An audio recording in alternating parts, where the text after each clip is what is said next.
Bueno, pues si estamos todas, buenas tardes a todas, ¿vale? Y nada, espero que les sea menos este tema. Es bastante ameno, lo que pasa es que está como un poco lioso en el temario. Pero las cosas más importantes las vamos a ver así a medida que lo vayamos viendo. Eh, Vamos a empezar entonces. Lesiones causadas por agentes químicos. Pues, ¿cuáles serían los agentes químicos? Pues serían todos aquellos productos que causen efectos dañinos a los seres vivos, ¿vale? Y depende del tipo de tóxico que sea, o va a hacer más daño o menos daño. También va a depender también, pues, el tipo de que sea, la vía de administración, la cantidad que podamos absorber y las características del individuo. No es lo mismo una persona sana y joven que una persona mayor y enferma, ¿vale? No solo son cosas, o sea, lejía, productos tóxicos, sino que también hay alimentos que pueden causar daño. Es decir, nos comemos un pescado en mal estado y eso nos va a causar una reacción alérgica, ¿vale? ¿Qué más? Por lo tanto, habría que tener bastante, hacer bastante hincapié en aquellos alimentos que estén en mal estado, pues no consumirlos, ¿vale? O sea, que no son solo agentes químicos, líquidos que podamos tragar o que podamos absorber a través de la piel o el humo, sino que también mediante los alimentos nos podemos intoxicar. Estos serían un poquito los tipos de agentes químicos, ¿no? Que serían, según su origen, los podemos ver que sean minerales, microbiológicos, vegetales, animales y sintéticos. Y según los efectos para la salud, vemos estos tipos de pictogramas, ¿vale? Que sería el de muy tóxico, la calavera con una T de más tóxico, el tóxico a secas, la típica calavera, los efectos sobre el organismo que sean corrosivos, pues vemos el pictograma como es, ¿no? Que te cae el líquido sobre las manitas. Los nocivos serían la típica X y los irritantes serían una X con una Y abajo, ¿vale?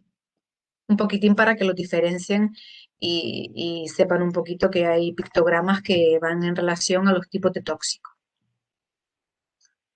¿Cuáles serían las vías de entrada de esos tóxicos, ¿no? ¿Y qué nos causarían? Pues la primera vía de entrada que todos conocemos es cuando se quema una casa ante un incendio, ¿no? Que sería pues la vía respiratoria, la vía cutánea, la vía transcutánea y por vía digestiva, que normalmente las más comunes son la vía respiratoria y la vía digestiva. En el caso de la vía respiratoria, pues más bien son aquellos productos que podemos inhalar, ¿no? O los de combustión, que también los inhalamos, ¿no? Los típicos calentadores, las cocinitas de gas o simplemente un incendio, ¿vale? Por vía cutánea sería por absorción o contacto de la piel con sustancias, es decir, el típico jardinero que está utilizando plaguicidas para los insectos, pues esa sustancia que te puede caer sobre la piel. Eso es por vía cutánea. Y por vía transcutánea es cuando atraviesa tanto la epidermis y la dermis. Hay tres capas en la piel, la epidermis, dermis y hipodermis, pues es cuando atraviesa esas dos primeras, ¿vale? Por ejemplo, aquí sale el ejemplo de la serpiente, ¿no? Cuando nos muerde, como atraviesa la epidermis y la dermis, pues la sustancia tóxica de la serpiente, el veneno, pues nos traspasaría, ¿no? Sería por vía transcutánea. Y por vía digestiva, que yo creo que es la más común, creo yo, o la que por lo menos se ve bastante en el hospital, en mi caso, que yo lo veo bastante, pues hay gente que se quiere suicidar, ya sea con la ingesta de lejía casi siempre o con la ingesta de cualquier otro producto. Hay que hacer bastante hincapié en el tema de los niños pequeños, ¿no? Evitar, ellos se lo meten toda la boca, pues evitar quitar de las zonas bajas todos los productos que puedan causar, pues, por vía digestiva un daño y sobre todo en los niños pequeños que lo cogen todo, ¿vale? Porque ellos se piensan que es algo para beber y lo ingieren. Y es bastante común también en los niños. O sea que hay que tener bastante cuidado con el tema de los niños. Por lo tanto, las vías de entrada de un tóxico pueden ser por vía respiratoria, o sea, inhalada, por vía cutánea a través de la piel que la absorbe, por vía transcutánea es cuando atraviesa tanto la epidermis como la dermis, y por vía digestiva pues sería con la ingesta. ¿Cuáles serían las manifestaciones y la gravedad del tóxico? Pues esto va a depender de varios factores. Otra vez, se repite mucho esto, ¿vale? El tipo de tóxico, la cantidad y pues las complicaciones que pueda tener asociadas a la víctima, el tiempo que pueda transcurrir, no es lo mismo actuar sobre la marcha que esperar 3 horas. Por ejemplo, muchas veces con la lejía, entre antes actúes, antes verás los daños y por lo tanto se podrá proceder a tomar algún antídoto o lo que sea, ¿no? Igual que la vía aérea, cuando estamos en un incendio, antes le aportemos oxígeno al paciente y lo saquemos de inhalar ese dióxido de carbono, pues evitaremos que la glotis se edematice, ¿vale? ¿Y cuáles serían los síntomas? Pues en relación al sistema digestivo, lo primero que provocará son náuseas, vómitos, dolor de estómago, diarrea, sequedad de la boca, quemaduras, ¿vale? Con la lejía. Hasta hace poquito hice una gastroscopia de urgencia y se veía cuando la señora ingirió pues ese bote de lejía, se veía totalmente el esófago por donde había caído la lejía, se veía con toda la parte irritada y con pequeñas úlceras necrosadas, ¿vale? De lo que había causado la lejía. Con respecto al sistema nervioso, pues hay algunos antídotos que lo que hacen es paralizar, ¿no? Afectar el sistema nervioso, pues producen confusión, inconsciencia, vértigos, convulsiones muchas veces, alucinaciones. Con el sistema respiratorio, pues tos, dificultad para respirar, hipoventilación, porque lo que ocurre es que se cierra la glotis, ¿vale? Por lo tanto, no pasa el aire. Relacionados con el sistema muscular, pues parálisis, calambre. Y los síntomas oculares, cuando nos cae algún corrosivo en los ojos, pues igual, ¿no? Veremos visión borrosa, se nos provocarán algunas úlceras, puede producirse en la pupila midriasis o miosis, ¿vale? Depende de lo que sea, ¿vale? Pero un poquito para que conozcan las manifestaciones. Luego les diré las cosas más importantes, ¿vale? Para que hagan hincapié en eso. ¿Y cómo sospecharemos una intoxicación? Pues es muy sencillo. Uno, a veces te lo dicen, en el caso de esta señora que ingirió la lejía, pues se lo dijo a los familiares, me he querido suicidar y me he tomado una botella de lejía. Otras veces, pues porque lo hueles, llegas a casa y está, yo qué sé, tu familiar ahí y dices, uy, huele a gas, huele a gas. ¿Cuánto tiempo has estado inhalando ese gas? ¿Vale? Medicamentos, ¿vale? O algún pesticida que también puedas inhalar por vía aérea, ¿vale? La gravedad de los tóxicos ya lo vimos tanto que antes, que sería el tiempo de exposición, la cantidad, la vía de administración, el tiempo de exposición, la concentración del tóxico, la edad, el estado físico de la persona y pues otros factores asociados, ¿no? Por ejemplo, que te tomes lejía pero estás borracho o tomas antidepresivos, ¿no? Es un poquito de sentido común, ¿vale? ¿Y cómo actuaríamos ante un tóxico? Lo primero que tenemos que hacer, depende de las circunstancias, pero lo primero que tenemos que hacer es avisar al 112. En el caso de la botella de lejía, llamamos al 112. Mira, mi familiar se tomó una botella de lejía. Si estás en un incendio, no vas a ser la salvadora del pueblo, ¿vale? Lo que tendrás que hacer es primero protegerte a ti misma y luego intentar, pues, sacarlo del incendio, ¿no? Pues yo qué sé, te pones una manta por encima que hace de aislamiento y pues salir de la casa si se puede, depende de dónde estemos, pues a 4 patas, ¿vale? Evitar abrir ventanas y demás porque eso hace que la llamarada de fuego pues aumente, no disminuye. Un poquitín de sentido común ante un tóxico. Eh, lo primero es llamar al 112, ¿vale? ¿Y cuáles serían los principios básicos, no? Pues también depende de qué agente sea tóxico, pero por ejemplo, en en el tema de la ingesta, si la señora está consciente, pues habrá que ponerla en posición lateral de seguridad por si vomita, ¿vale? Y si está inconsciente, pero respira, también tienes que ponerla igual. Lo único que tienes que estar vigilando sus constantes, ¿vale? ¿Qué más? En el caso de si fuera con un paciente que está en un incendio y lo sacas del incendio, pues también pues intentar pues quitarle todas esas quemaduras, es decir, taparle todo lo que está quemado, ¿no? Para que no siga quemándose la piel. Nunca recuerden que nunca puede ser con agua fría, tiene que ser con agua tibia, ¿vale? Y lo de siempre, avisar al 112, ¿vale? Evidentemente, cuando hay un quemado, no se quitan las ropas, ¿vale? Se podrá quitar lo que está despegado de la piel, pero no lo que está sobre la piel, porque si no la levantamos, ¿vale? Por lo tanto, si están conscientes, los ponemos en posición lateral de seguridad. Si están inconscientes y respiran, también los ponemos en posición lateral de seguridad. Y si ha inhalado monóxido de carbono, pues lo que hay que hacer y tiene dificultad respiratoria es ponerlos semisentados, ¿vale? Para favorecer la respiración. Porque nosotros no portamos ni oxígeno ni nada, tendríamos que esperar a que llegase el 112. Por lo menos favorecer que pueda respirar bien. Esto es un poquito, la intoxicación por vía digestiva es más o menos lo que he ido hablando hasta ahora. Si el intoxicado está inconsciente, pues avisaremos al 112, ¿vale? Los principios básicos. Si está consciente, pues le preguntaremos, mire, ¿qué producto se tomó? Pues me tomé tal cosa. Pues si no conoces el producto, ¿qué haríamos? Pues llamaríamos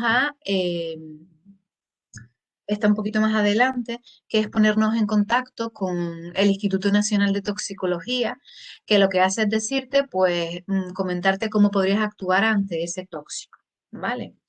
Pero en un principio, lo que se aconseja es, no, en el caso de la vía digestiva, es no provocar el vómito, esperar hasta que llegue el 112, ¿vale? En el caso de la vía respiratoria, pues es más o menos lo mismo. Eh, ¿Cómo actuaríamos? Pues si es posible, eliminamos ese órgano, igual apagaríamos el gas de que está produciendo esa combustión, ventilaríamos esas puertas y esas ventanas, ¿para qué? Para que se airee toda esa zona y disminuir esa inhalación de gas y lo pondríamos sentado para que favorezca la respiración y pues esperar al minuto. Es que no hay más, ¿vale? En el caso de la intoxicación por vía cutánea, lo que hay que hacer, si tienes guantes, claro, pues sería lavar la zona con abundante agua. Si no lo tienes, pues evitar tocarlo, que eso va a ser imposible, a no ser que se lo eches por encima. Y lo que se intenta con el tema de la intoxicación por vía cutánea, pues sería retirar esas ropas que están impregnadas de tóxicos, ¿vale? Controlar siempre las constantes del paciente, lavar con abundante agua, mantenerlo abrigado, ¿vale? Para evitar el estado de shock y siempre llamar al 112. Y hay que seguir nadando. También es cierto que depende del tipo de irritante que sea, pues hay algunos que no se podrán lavar, ¿vale? Porque, por ejemplo, en los productos cáusticos no se puede lavar. Si nos cae ese irritante en los ojos, pues hay que seguir lavando, lavando, lavando, lavando. Y aunque tú tengas visión, te has quitado el cáustico de encima o te has quitado ese tóxico de encima, lo que tienes que hacer es seguir lavando, te secas, te taponas el ojo y vas al centro médico, vas a la urgencia o al hospital, ¿vale? O a primaria o al hospital, ¿vale? Porque posiblemente te salgan úlceras, ¿vale? Por el tóxico. Las lesiones causadas por agentes biológicos, en este caso, son mordeduras, picaduras de araña, picaduras de mosquito, ¿no? En el caso de las morduras, hay que hacer bastante hincapié en los tipos de mordeduras que pueden producirse en los niños y en los adultos. En los adultos, por su estatura, serán en la parte inferior y en los niños, pues, llegan a alcanzar, pues, lo que es la cara y el cuello, por lo tanto, son más peligrosas.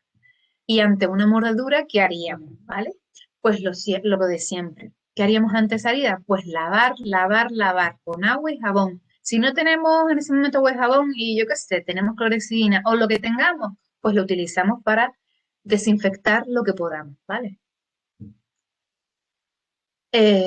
Toda mordedura se considera sospecha de infección, ¿vale? O sea, porque por lo tanto, por eso nos vacunamos.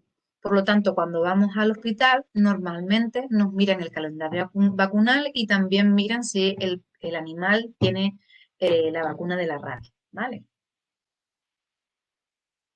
Bueno, con el tema de las picaduras, eh, pues lo que intentamos hacer también es lavar y si tiene el aguijón, ¿vale? O el aguijón o lo que te haya clavado, pues intentar sacarlo. No chupamos, ¿vale? No, porque eso lo que causa es, no, es decir, no hacemos el típico chupetón que se ve en las películas o cuando te muerde una serpiente, que es intentar chupar para sacar ese veneno o esa sustancia. No, eso ya no se hace, ¿vale? Lo que intentamos es, pues lo de siempre, limpiar la zona, en este caso, si es una avispa, abeja, abejorro, lo que sea, intentar quitar ese abejón o ese aguijón, como se diga, y, y lo que tenemos que hacer, pues, es limpiar la zona, aplicar frío para disminuir esa inflamación y así de esa manera, pues, reducir el dolor, ¿vale? Y otra cosa bastante importante es elevar el miembro o la extremidad que sea para disminuir el edema en esa zona, ¿vale? Y hay que ir al hospital, ¿no? Si es un mosquito o una avispa, pues no. Pero si puede ser una mordedura de serpiente y demás, que aquí no se da mucho el caso o nunca se da el caso, pues en ese caso, pues obvio que tenemos que llamar al 112 o ir a urgencia. Choque anafiláctico, esta es una de las cosas más importantes. ¿Qué sería el choque anafiláctico? Pues es una reacción que tiene nuestro cuerpo, una reacción del sistema inmunitario que tiene nuestro cuerpo ante un alérgeno, ¿vale? Es muy importante actuar lo antes posible, ¿vale? Ya sea del tóxico que sea, o ya sea por ingesta de alimentos en mal estado, ya sea por inhalar monóxido de carbono, por el motivo que sea, es importante avisar al 112 porque la glotis en un choque anafiláctico se cierra. Si es cierto que hay sintomatología, primero picor, escozor, te pica la lengua y demás. Yo comí un pescado en mal estado y la primera sintomatología que me dio fue picor en la garganta, ¿vale? Y empecé a llenarme de ronchitas. Me picaba todo el cuerpo. Nos pueden dar un antihistamínico y no ir a más, pero a veces hay personas que son alérgicas a determinados productos o determinados alérgenos que en este caso tienes que actuar sobre la marcha, porque hay que poner corticoides, poner aerosoles que dilaten la vía aérea, porque si no es así, se cierra la vía aérea y si no hay vía aérea, después de la vía aérea no va a la parada, ¿vale? O sea, hay que hacer el soporte vital básico en ese caso, ¿no? Que se nos cierra. Por eso es muy importante actuar lo antes posible ante un shock anafiláctico. Desde que veamos esa sintomatología, sobre todo respiratoria, en ese caso hay que actuar sobre la marcha, ¿vale? Lo primero que vamos a notar va a ser esa dificultad respiratoria, ¿vale? Depende también del alergeno que sea. Pero sí es cierto que con el tema de los alimentos, lo primero que se te va a producir va a ser ese picor. Ay, me encuentro raro. Estoy, pues, un antihistamínico. O si lo tienes tú en casa, tomarte un antihistamínico con un muchito de agua. Y, y si ya ves que te empiezas a hinchar y demás, sobre la marcha llamas al 112 o corriendo acompañada al centro de salud. ¿Vale? Para que te pongan sobre la marcha corticoides y broncodilatadores y de esa forma disminuir esa inflamación. ¿Vale? Por eso es muy importante actuar. Las dos características que confieren el choque anafiláctico, yo creo que más o menos lo he reducido en la anterior diapositiva. Pero en el caso de que no se trate, lo que se produce es En el organismo se produce una dilatación generalizada de los vasos sanguíneos que puede llevar a poner en peligro la vida del sujeto. Estos efectos originados por el choque anafiláctico se relacionan con el choque hipovolémico, que puede evolucionar hacia la fibrilación ventricular y la sistolia. ¿Vale? Por lo tanto, la gente que es alérgica siempre lleva consigo una jeringa, una ampollita de adrenalina. Hay jeringas que son precargadas, que directamente cuando le está dando esa reacción alérgica, la persona directamente se la administra. ¿Y qué hace la adrenalina? Pues lo que hace es restaurar la tensión arterial, ¿vale?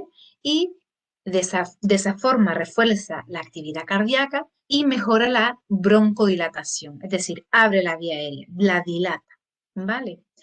Aunque nos pongamos la ampolla de adrenalina, tenemos que ir sí o sí a urgencias, ¿vale? Me ha pasado esto, esto y esto, me he puesto una ampolla de adrenalina y explicarle lo que nos ha pasado, ¿vale?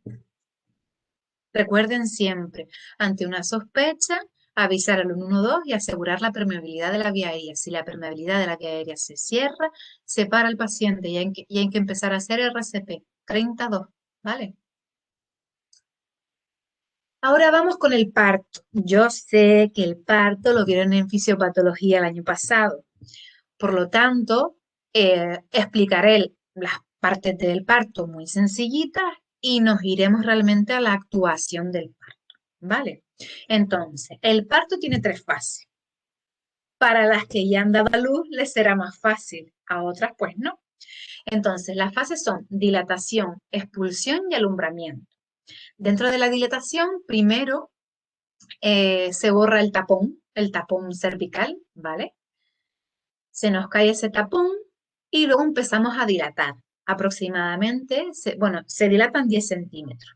Unos tardan más y otros tardan menos, ¿vale? Por lo tanto, primero cae el tapón, pero empezamos en ese momento cuando empezamos a tener esas contracciones que no son regulares, que tenemos contracciones cada 10 minutos, cada 15, pero llega un momento en que las contracciones empiezan a ser rítmicas e intensas, ¿vale? Y son cada 2 minutos. Esa es la parte de dilatación. El canal del parto se está preparando para dilatarse, ¿vale? Y se completa su dilatación con 10 centímetros, ¿vale? El cuello uterino ya estaría completamente borrado. Ahora nos iríamos a la expulsión, que sería ya cuando empezamos a hacer esos pujos con las contracciones, cuando el bebé empieza a salir por el canal del parto, ¿vale?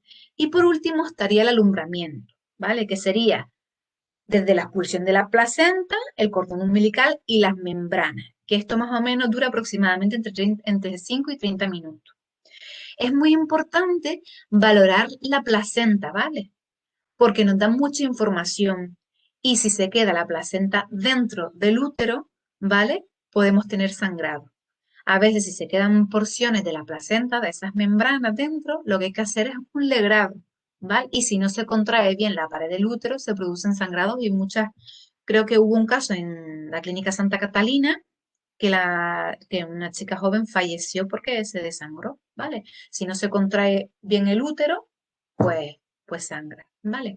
Bueno, sigo. ¿Cómo actuaríamos ante un parto?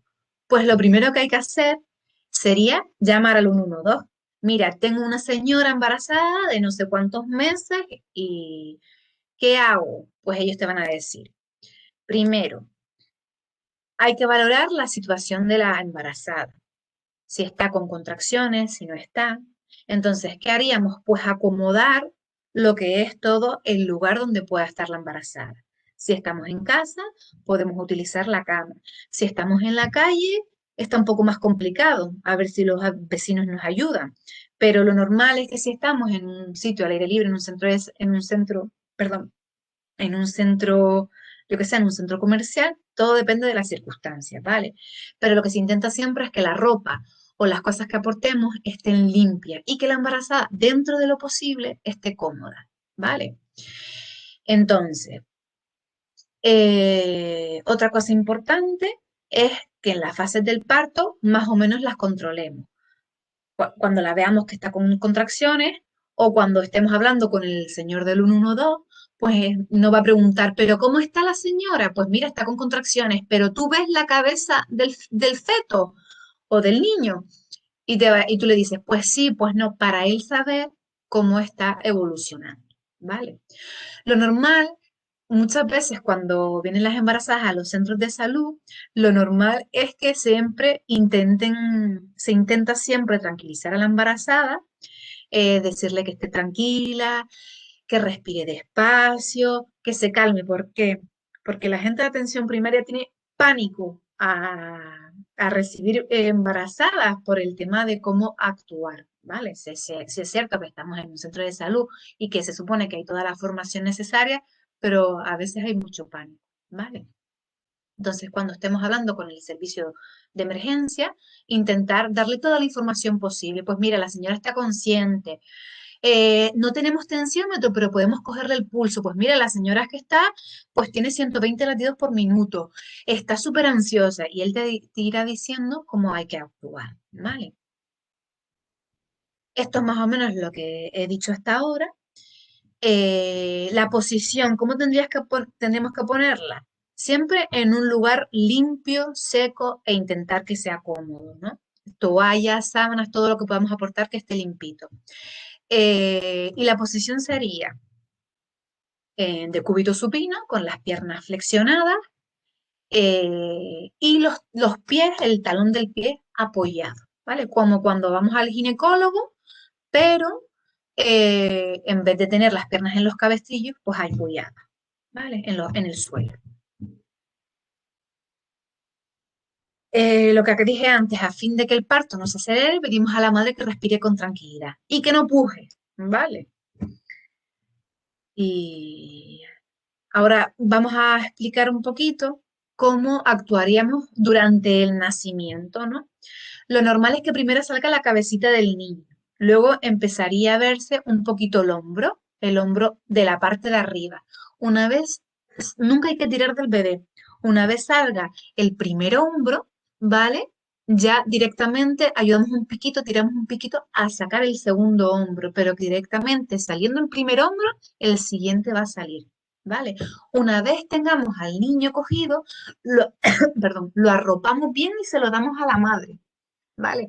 Hay que valorar en el niño que la boquita, si tiene restos de líquido amniótico en la boquita, pues intentar meterle el dedito con un pañito y limpiárselo, limpiarle, secarle un poquito la carita, pero sobre la marcha, dárselo a la madre para que le dé calor. También saber si está respirando el bebé. Si no está respirando, ¿se recuerdan cómo se hacía el boca a boca en un feto o en un recién nacido? ¿Era nariz, boca o boca solo? Boca nariz, ¿no? Vale, boca nariz, ¿vale? Eso es importante que no lo olviden nunca, porque se puede dar el caso, ¿vale? Con respecto al cordón umbilical, no se corta el cordón umbilical, ¿vale? Antiguamente se cortaba y se corta 10 centímetros del ombligo del feto, ¿vale? O del bebé recién nacido, ¿vale? Vamos a hablar de forma apropiada.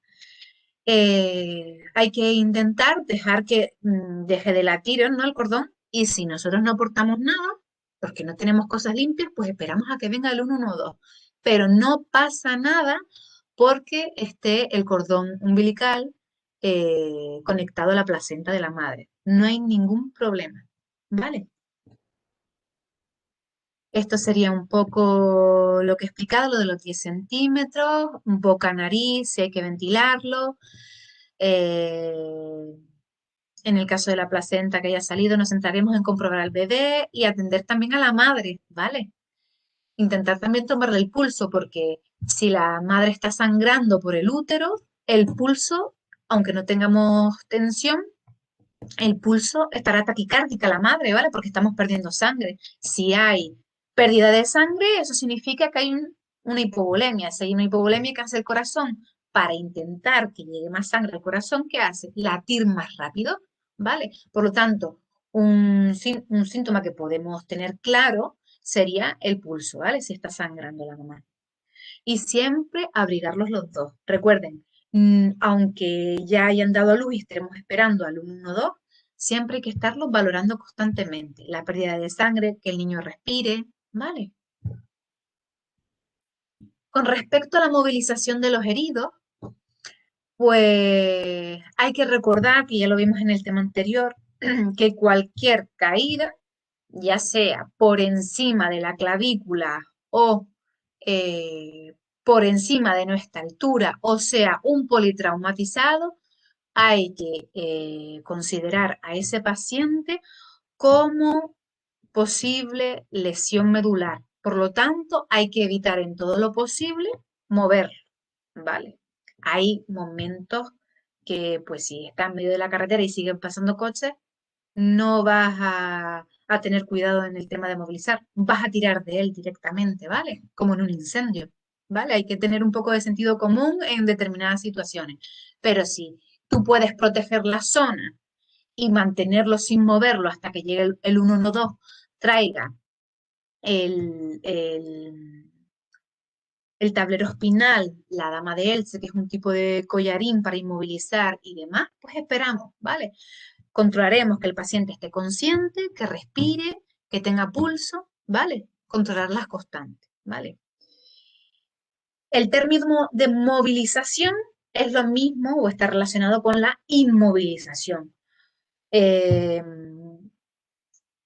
¿Y por qué hacemos esto? ¿Para qué utilizamos la inmovilización? Pues para qué, pues también sentido común, para reducir el dolor, evitar daño en las zonas ya lesionadas, evitar más daño y eh, evitar que las fracturas que sean cerradas, al tirar de ellos, se conviertan en fracturas abiertas, ¿vale? El traslado, ¿no? Evolución de las necesidades de traslado. Son tres los aspectos a considerar de cada evaluación de traslado. Primero, situación de la zona, ¿vale? Es decir, posibilidad de asistencia médica con rapidez, identificación de los riesgos, hacer el PAS, proteger, alertar y socorrer, ¿vale? Identificar todos esos riesgos que tenemos alrededor y no debemos nunca olvidarnos a nosotros, ¿vale? Protegernos a nosotros. Es que esto es un poco repetir lo mismo de siempre, ¿vale? Contraindicaciones que podemos tener, pues tendremos especial cuidado con el tema de la columna vertebral, ¿vale? Procuraremos la alineación de la cabeza con el cuello y el tronco. Sujetaremos con las dos manos el cuello de la víctima. Movilizaremos al herido. Movilizaremos al herido a una zona, perdón, que me llamaron y me despisté. Movilizaremos al herido a una sola voz de mando, habitualmente de la persona, es decir, cuando movilicemos a un herido, quien manda es la persona que está en la cabeza. Es decir, si tenemos tres pacientes movilizando al individuo, quien da las órdenes de desplazarlo es el que está agarrando la cervical, ¿vale? La cabecita. Eh, Seguimos. Y ahora vamos a ver con los tipos de posiciones, ¿vale? Que nos encontramos la posición lateral de seguridad, que ya la he nombrado mil y una vez. Posición lateral de seguridad sería ponerlo de ladito, ¿vale? Tanto esté consciente o inconsciente, siempre hay que valorar que respire. Posición semisentado sería sentado, ¿para qué?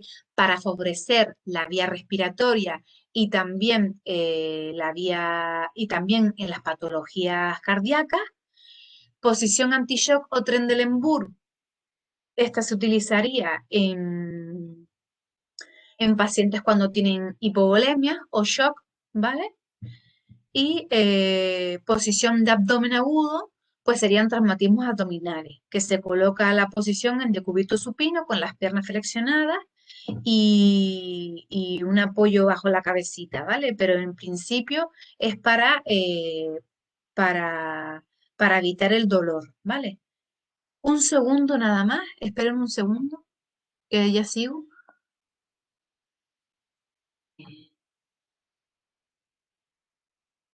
Venga, seguimos, ¿vale? Bueno, las posiciones de seguridad, posición lateral de seguridad, semisentado, posición anti-shock o Trendelenburg y la posición de abdomen agudo, que la utilizamos en el tema anterior, la vimos cuando había un traumatismo abdominal, cuando se salían todas las vísceras, ¿vale? Que lo que hacíamos eran de cúbito supino, con las piernas flexionadas un apoyo bajo la cabecita para que esté más confortable y para que eso aumente la presión intraabdominal, ¿vale? Simplemente eso.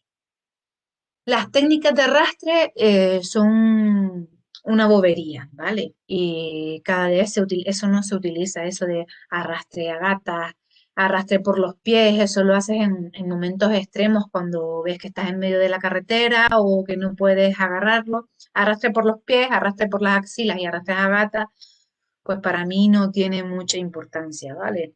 Le echan una letrilla para que tengan información, pero bueno, las que a mí me interesan son las otras, ¿vale? Técnicas de movilización. Esto es la técnica de movilización o maniobra de Rautet, que consiste en una sucesión de movimientos que pueden ser realizados por una sola persona. Esto es cuando podemos sacar a un paciente del coche, ¿vale? Que nosotros no lo vamos a hacer nunca. ¿Por qué? Simplemente porque tú no sabes a nivel, la lesión que podemos tener a nivel medular o qué golpe podemos tener, ¿vale? Eh, y en ese caso no lo haríamos así directamente, le quitamos el cinturón y lo sacaríamos corriendo, ¿vale? Por lo tanto, este sería el 112 o el sistema de emergencia, se encargaría de quitarle el cinturón, de comprobar las extremidades que no estén agarradas ni a la caja de cambio, ni a lo que sea, ¿no? Le cruzaríamos por los brazos de la víctima, le pasaríamos el brazo por detrás, pues un poquito para que sepan que existe esta maniobra, pero sin más allá, ¿vale? Estas serían otro tipo de técnicas que existen también, que serían en brazos, en acuestas, en muletas y método del bombero. Que no, que se olviden, ¿vale? Que no la van a utilizar, que no tiene mucho sentido, ¿vale? Y las técnicas de apoyo psicológico y de autocontrol, pues esto es una parte que, que tiene bastante importancia. Es decir, yo sé que con Leti han dado el tema de la comunicación, del emisor, del receptor, del canal y demás. Yo no les voy a hacer que se aprendan nada de eso porque ya lo han dado. Simplemente que sepan que ante un momento de estrés, yo no sé si recuerdan cuando fue en Atocha, las bombas que tiraron en Atocha, que sobre la marcha vino mucho apoyo psicológico para todos los familiares que estaban dentro del tren, o dentro del metro, perdón. No sé si lo recuerdan, pues esto va un poco enfocado a eso, utilizar técnicas de apoyo. ¿Cómo podríamos tratar a esos familiares o simplemente a esa gente herida que se queda en estado de shock ante una situación como esa que nunca jamás te esperarías, ¿no? Pues esto sería un poquito la parte de técnica de apoyo psicológica sería, y de autocontrol, sería un poquito para que tuviesen un poquito en cuenta cómo hay que hacer las cosas. Estrategias básicas de comunicación. Yo no voy a preguntar nada de estrategias básicas de comunicación. Emisor, receptor, mensaje, canal, código y contexto y feedback. Yo creo que todos lo saben y lo habrán dado con Leti, porque esa parte creo que la tiene que dar Leti, pero es muy sencillo también. ¿Tipos de comunicación? Pues sí, está la típica, la comunicación oral, la escrita, la comunicación no verbal, que para mí es la más importante, es decir, yo te puedo estar mirando pero tú con la mirada perdida, con gestos de apática o dándome a entender con tu mirada o con tu cara, me estás dando a entender que no entiendes nada, ¿no? O simplemente te estoy diciendo que sí y tú me estás haciendo con la cabeza, no, pues no lo entiendo. ¿Vale? Pues lo menos diferenciar qué tipo de comunicaciones hay. La oral, que es la verbal, la escrita, que como su nombre indica es escrita, a través de los códigos, a través de la escritura y la comunicación no verbal, pues sería aquella comunicación a través de los gestos, ¿vale? Dificultades de comunicación, pues cuando hay alguna alteración en el mensaje, yo no sé si se acuerdan del jueguito del vaso, que de tres personas, es decir, te digo una frase y cuando le digo a la última persona que me la diga, está totalmente malinterpretada. Yo te puedo decir una cosa y tú la puedes malinterpretar. O pasa por muchas personas y de lo que se dijo no es ni la mitad. ¿Vale? Esto sería un poquito la valoración del primer interviniente ante el apoyo de esa emergencia, ¿no? De esa alteración psicológica. Para mí la parte más importante eh, hay que ver un poquito los pasos estos siguientes, ¿no? De las reacciones más frecuentes cuando tratamos a estos tipos de pacientes con un estado de shock o ante una situación. Podemos ver la negación que te puede tener el individuo, esa regresión, ¿no? Que se produce ante una actitud general infantil, ¿no? Mm, esa etapa de inseguridad, eso que, que no quiero aceptar eso, ¿no? Que vas hacia atrás, no hacia adelante. La intelectualización, ¿no? Racionalización de la situación, ese aislamiento emocional, sustitución o desplazamiento, la autoagresión, la racionalización y la represión, ¿vale? Y para mí, lo más importante es apoyo, escucha y orientación. ¿Qué tenemos que hacer nosotros? Apoyar, ¿vale? Pues sentir que esa persona está acompañada, escucharlo, escucharlo e intentar ayudarle a que se exprese, a que muestre sus sentimientos, a lo que le preocupa y pues un poquito nosotros intentar orientarlo, ¿vale? Técnicas facilitadoras de comunicación interpersonal, pues son la asertividad, la escucha activa y la empatía. ¿Qué sería la asertividad? Pues es aquella en la que se transmite una serie de ideas, deseos y opiniones, ¿vale? ¿Qué sería la empatía? Pues ponerte en el lugar del otro. Y la escucha activa, pues escuchar de forma recíproca, intentando, o sea, yo te estoy escuchando, pero que la persona sienta que tú la estás escuchando, ¿vale? Evitar tener prejuicios, demostrar con gestos y afirmaciones lo que estás entendiendo, ¿vale? Que se sienta esa persona que está escuchando. Para mí, una de las cosas más importantes en estos tres tipos es la empatía, ¿vale? Ponerte en el lugar del otro por lo que está pasando. Y por último, los factores que predisponen a la ansiedad, ¿vale? En una emergencia, pues, pues sería, la ansiedad también depende de cada situación y de cada persona, ¿no? Eh, es una reacción emocional ante esa situación de emergencia, ¿no? Y ante una situación de gran estrés puede producirse también un trastorno, que es el trastorno de estrés postraumático, ¿vale? Que se le dice TEP, ¿no? Y qué tendríamos que hacer, ¿no? Pues esas personas lo que nos cuentan, ¿no? Es que reviven en sueños imágenes y pensamientos. Eh, Se busca evitar todo lo relacionado con el suceso y evita hablar de lo que ha pasado, ¿no? De lo que ha ocurrido. En este caso, solo saber que cuando hay un tema de una emergencia, hay gente que predispone a esa ansiedad. ¿Y qué tenemos que hacer? Pues calmar, a ayudarlos a utilizar técnicas de relajación, a que respiren profundo, ¿vale? Y que de esa forma intente relajarse. Y la otra cosa sería que ante ese estrés generan ese trastorno por estrés postraumático, ¿vale? Nada, esto, nada. Y ahora vamos a ver, vamos a irnos al tema anterior, decir las cosas más importantes y este tema también. Yo de la parte de apoyo emocional, yo no voy a preguntar nada, ¿vale?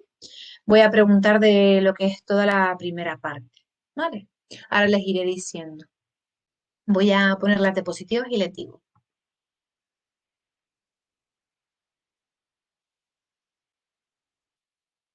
Sí, sí, cómetelo, cómetelo, venga, vete.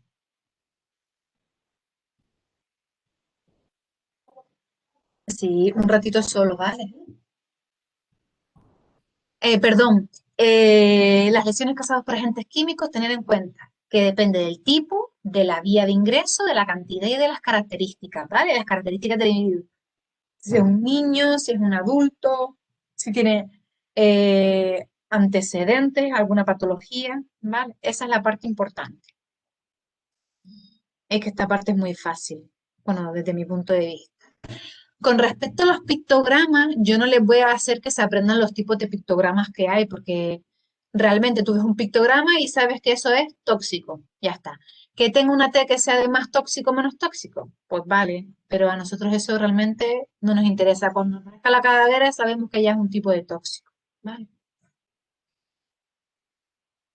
Las vías de entrada, y eso sí que lo preguntaré,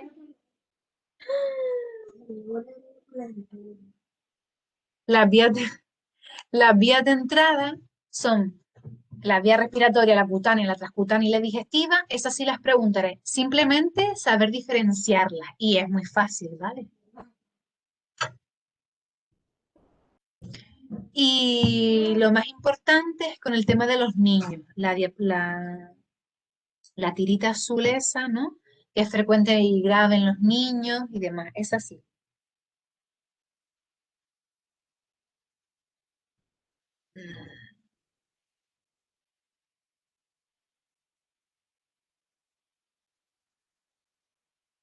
Ay, que se me fue la Lo última que pone diapositiva. manifestaciones y gravedad de la intoxicación, no, Vero. Espérate que me salte, no sé por qué se me fue la última diapositiva.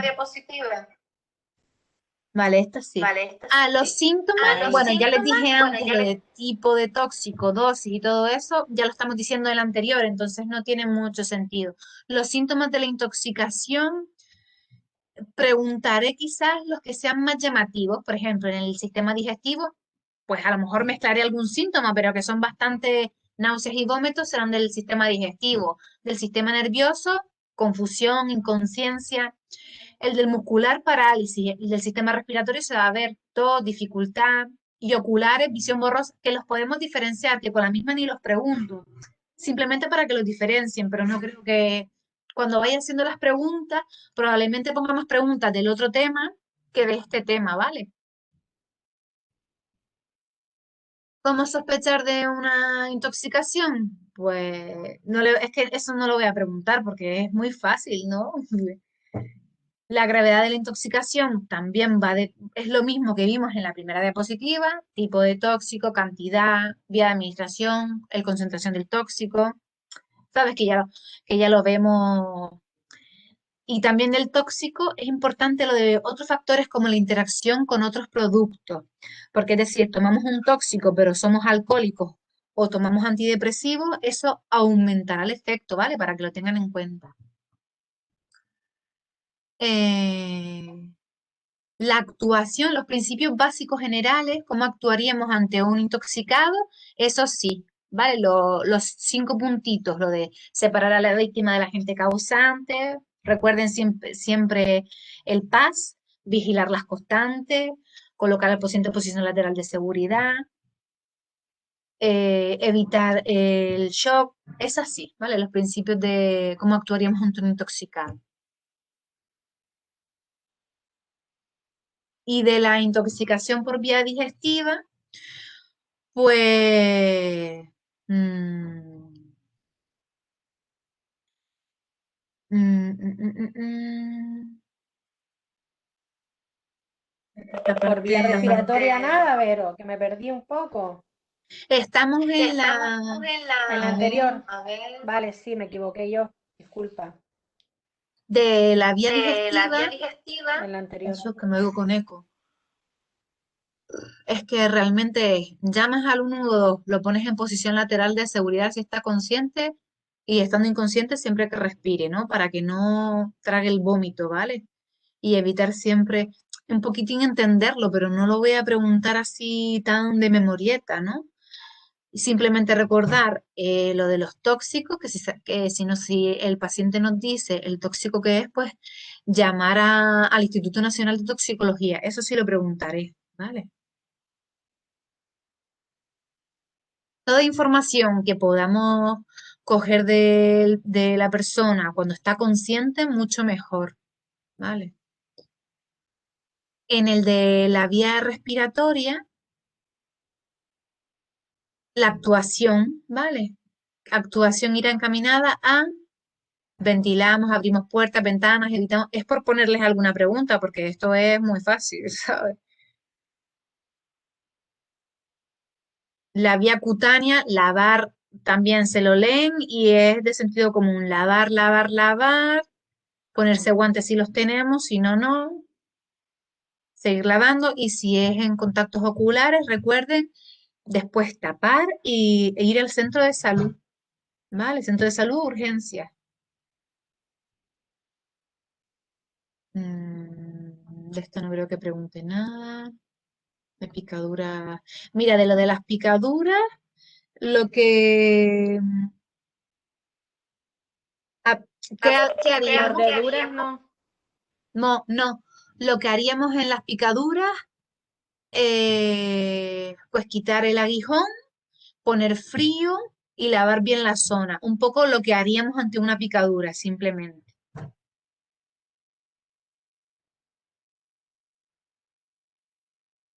Esto sí lo voy a preguntar, ¿vale? El choque anafiláctico, sí. ¿Qué es el choque anafiláctico? ¿Y cómo actuaríamos ante un choque anafiláctico? ¿Cuáles serían las sintomatologías que veríamos, ¿vale? Eso sí.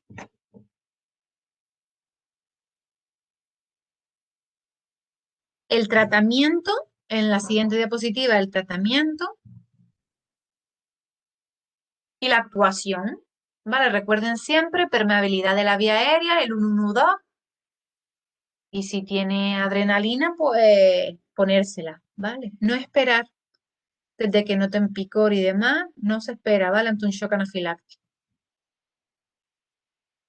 Permeabilidad de la vía aérea, última frase importante. En el parto, yo no voy a no voy a preguntar las fases del parto. Lo que sí voy a preguntar es la situación, ¿vale? ¿Cómo actuaríamos? ¿Qué material tenemos que utilizar? ¿Vale? Que más bien sería esta, actuación al inicio del parto, ¿vale? No se la tienen que aprender de memoria, porque, y la posición, no hay que aprendérsela de memoria porque la sacas enseguida. Pues la posición la posición de la embarazada, utilizar toallas limpias, que esté confortable la madre, y la actuación durante el nacimiento, eso sí, ¿vale? Recuerden, boca a boca, no, será boca a nariz, ¿vale? Cuando saquemos al bebecito y se lo demos a la madre, hay que mirar el estado del niño y de la madre, nunca olvidarnos del niño y de la madre, ¿vale? Y que no es prioritario cortar el cordón umbilical, ¿vale? Cuando deje de latir, pues entonces se podrá cortar, ¿vale? Pero si lo hace el personal de emergencia, mejor. Un poquitín esas cositas, ¿vale? La limpieza, darle el niño a la madre sobre la marcha, que esté confortable, tranquilizar a la madre. Y las movilizaciones, de las partes de las movilizaciones, yo preguntaré la parte de las posiciones, ¿vale? Posiciones de seguridad y espera, que serían esas cuatro las que voy a preguntar. No voy a preguntar nada más de posiciones. No voy a preguntar posición ni de arrastre, ni por axilas, ni por agatas, ni por pies. ¿Vale? Y la maniobra de Rauter no la voy a preguntar. Se le echan un vistacillo, pero no, no lo voy a preguntar. Del que sí preguntaré muchas preguntas va a ser del otro tema, ¿sí?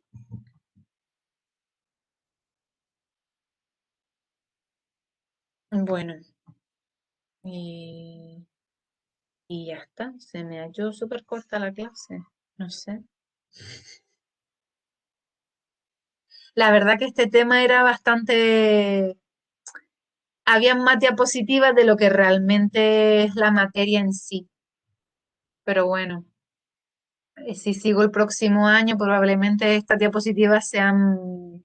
Quitaré muchas cosas.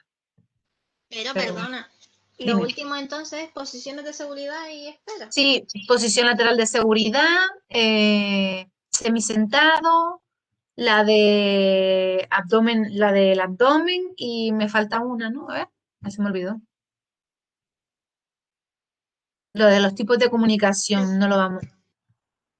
Sí, lateral, semisentado, en Trendelenburg, Trendelenburg o anti-shock y posición de abdomen agudo, ¿vale? Esta parte, lo más importante son los tóxicos, la cantidad que puedas absorber y la vía por la que la absorbes, ¿no? Y recuerden el shock anafiláctico y las posiciones. Y con respecto al niño, recuerden lo de la madre, lo del parto, recuerden a la madre y al bebé que estén siempre confortables, porque yo no voy a preguntar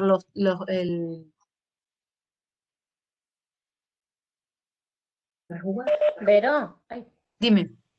del primer tema que dijiste es lo más importante, de eso lo que yo hice fue esquema y después lo que dijiste es que no era tan importante leerlo, ¿no?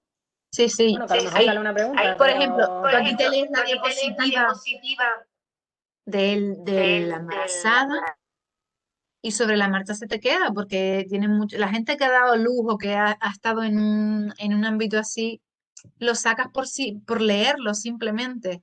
Ah, no creo que las preguntas, no voy a hacer las preguntas tan complicadas, ¿sabes? Que no tienes mucho sentido. no, digo del primer tema. ¿Quieres que lo miramos el primer tema? No, Si a mí me quieres, da igual, no, te digo del primer tema, que como dijiste algunas cosas que eran importantes y otras que no, pues yo de lo importante más o menos hice un un esquema. esquema y lo que no era tan importante, pues ¿Te lo leerlo nada más. leíste? Vale, perfecto.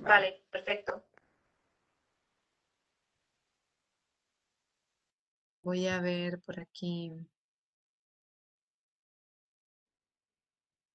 Así que, bueno, si tienen alguna pregunta del tema o alguna cosa así que me puedan decir o que les pueda aclarar o no sé.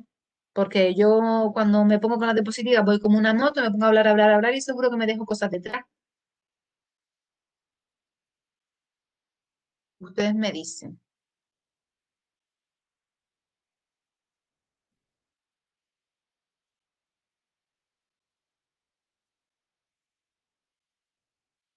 Incluso en el tema anterior se repiten, por ejemplo, las posiciones. Posición lateral de seguridad se repite la del abdomen. Pero una cosa que a Dime. mí siempre cuando lo empecé a estudiar me quedé, o sea, cuando lo leí y lo dijiste la primera vez me quedé un poco pensando, cuando la pista así, Sí, sentarla inclinada hacia adelante. Mi la hija, por cabecita ejemplo, hacia adelante. siempre sangra por la nariz, pero nosotros nunca le damos la cabeza hacia adelante, sino la ponemos recta Hacia y atrás, taponamos. Recta, ni trapona, hacia atrás ni hacia adelante, sino tapón. tapón y presiona la nariz. Pero A no siempre nos han ser, dicho que la cabeza hacia adelante no, por eso no, me quedé un poco... no, la cabeza hacia adelante no. Mientras tú tapones y los mantengas así. Es Es que yo aquí en suficiente. los apuntes pongo sentarla inclinada hacia adelante. A lo mejor me equivoqué yo y todo. No, o lo dije yo mal, No, yo lo que copié puede todo ser. de aquí. Espérate, a ver. Lo que sí es Si tú importante, ni dejas el micro encendido, se escucha fatal. Ay, Para la grabación, para las compañeras, va a ser una putada. Bueno, sí, sí, porque se sigue grabando. a lo mejor me equivoqué yo, Cori, pero cuando no hay que taponar y hay que dejar que caiga es cuando hay un traumatismo de cráneo. En ese caso hay que dejar liberar la sangre y el líquido cefalorraquídeo, ¿vale? No taponar en ese caso, pero lo podemos dejar en semisentado, ¿vale? Taponado, semisentado y apretando, ¿vale? Ya eso de ponerse así y tal ya no se utiliza tanto, ¿vale? Aunque hay gente que lo sigue haciendo.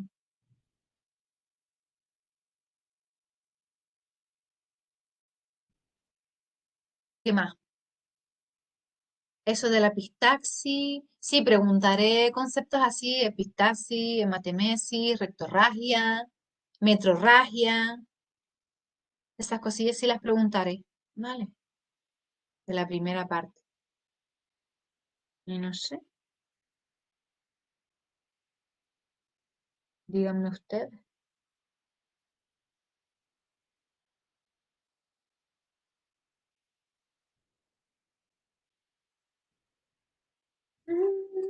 Bueno, voy a parar aquí para que no siga esto grabando. Ya, con el tema del COVID, pues yo cuando iban a clase les ponía vídeos o les enseñaba cómo hacer la inmovilización.